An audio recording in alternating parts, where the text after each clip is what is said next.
My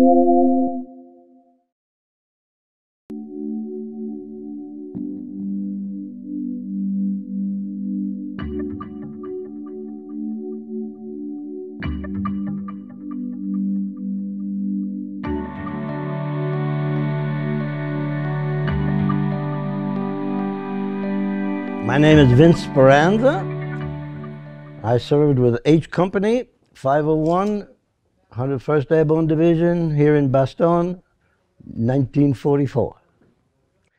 And what I will relate is how the second day of the battle in Bastogne, the Germans had slipped around and they had surrounded the town. And we had no place to put the wounded. And so the church, which still had big stone walls, had all the windows were blown out, but on the floor of the church is where we put the wounded. And my friend had gotten hit in both legs, and he was lying on the floor of the church. The Germans had captured the field hospital, and so we had no equipment. And we went into the town, and we took all the curtains from the windows and the bedspreads and so on to wrap the wounded in. And those of us that had 2 blankets, we donated one of the blankets for the wounded on the floor. My foxhole was like 4 miles out of town there, where we were dug in on the ridge. And my sergeant sent me to the town to get batteries for the radio. The radio batteries were gone. And while I was in town, I went to look for my friend who was wounded.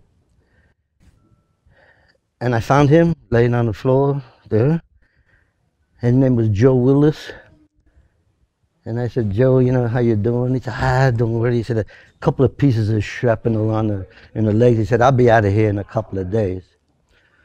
So I said, okay, well, listen, Joe, I got to go back. Can I do anything for you before I leave?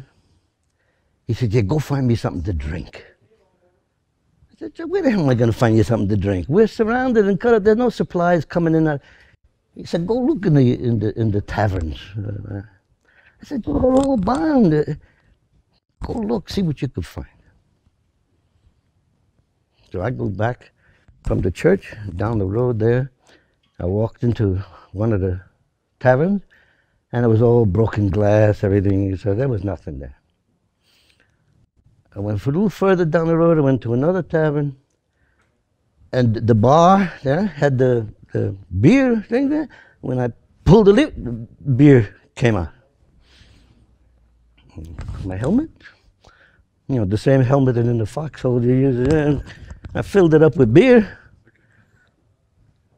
I went back to the church, stepped in there, and the wounded, hey, Joe, I got some beer. And he said, He sat up and I poured him some beer. Hey, give me some of that. Hey, give me some of that. And I'm like an old cow, you know, feeding everybody with the beer. And I ran out. They said, go get some more. So I go back to the fill up the helmet, take it back to the church, and standing in the doorway of the church is the regimental surgeon. He's standing like this. He's a major, you know, I'm a private soldier. He's standing like this. He said, what the hell are you doing, soldier? I said, giving aid and comfort to the wounded. He said, you stupid bastard, don't you know I got chest cases and stomach cases in there? You give them beer, you'll kill them. Get out of here before I have you shot.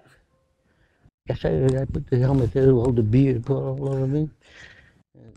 We run back to my foxhole. End of the story, right? 65 years later, I came back to Bastogne for the first time. I got to Bastogne and I meet Marco Killian, Johnny Bona. They were in the store and they said, hey, he said, you were from, I said, yeah, I was here during the war. Oh, he said, we know, who did you serve with? I said, H Company, 501. Oh, he said, we know, we will show you where you were dug in with a foxhole. My daughter was with me.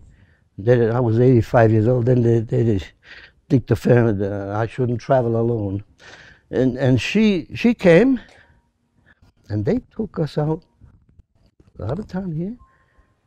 And they said H Company was dug in on both sides of the road here. And I said it was a machine gun.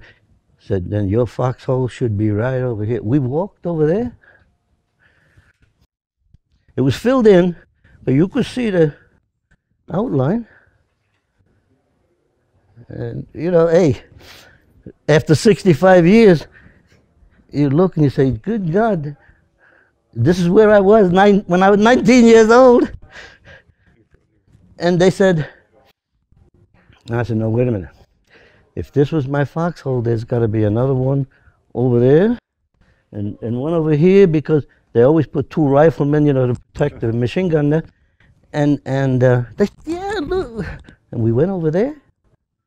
There was it filled in, but you could see the outline. And went over here, and it hits you. This is where you were 65 years ago as a 19-year-old kid. And I said, no, wait, no. Marco, if this is my foxhole, there was a stream over there. I said, because I remember that morning I broke the ice, filled up my canteen just before the mist came up. We knew the Germans were going to attack.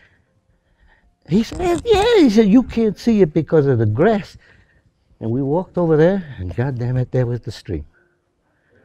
And I said, now I know for sure. This is where I was, and what comes back hitting me now was that first morning of the battle.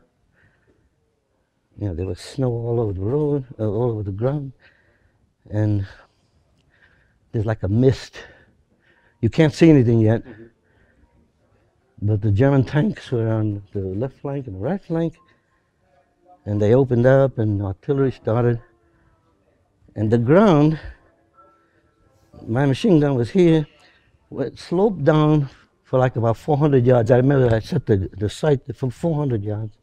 And then the ground went up to where the Germans were dug in. They didn't know it, and we didn't know it. But in that valley, there were barbed wire fences covered with snow. But when the first attack came, they ran into the fences.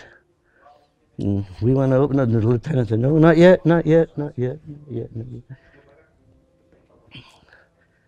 They run into the fence, and they're all tangled up now. The second wave comes up, and they're trying to help their buddies get off the fence. And no, not yet. The third wave comes up. And now you got knots of guys all trying to struggle through the snow there. And then the lieutenant said, now. And the slaughter was, the snow turned red. This was my first combat. And the scene that came back to me, and you know, when you're an old man, you don't have control of your emotions anymore. I fell apart there. And my daughter said, Marco, my father saw enough. Let's go back to town. I get emotional now even talking about it. But we came back to Bastogne, and I said to Marco, I take you to lunch. We went to the Leo here. And we, at the lunch, I ordered 3 bottles of wine. I said, I'm going to change the mood here. We're going to get happy. You know, so we started drinking wine and talking, laughing, and telling stories. So I told them about the beer story that I just told you. I said, well, you know, during the war, and they're going like this. You were the GI that gave beer to the wounded during the war?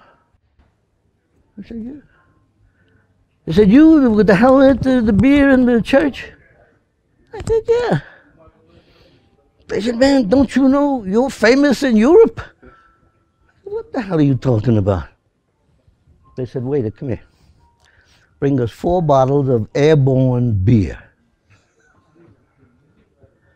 The waiter comes with a tray. He's got 4 bottles of beer and 4 ceramic bowls in the shape of a helmet. And when he poured about the label on the bottle shows a paratrooper with beer going like this. And they said, they thought it was a rumor, a story. They didn't believe the story. They thought it was a rumor, but a brewer here in Bastogne made airborne beer.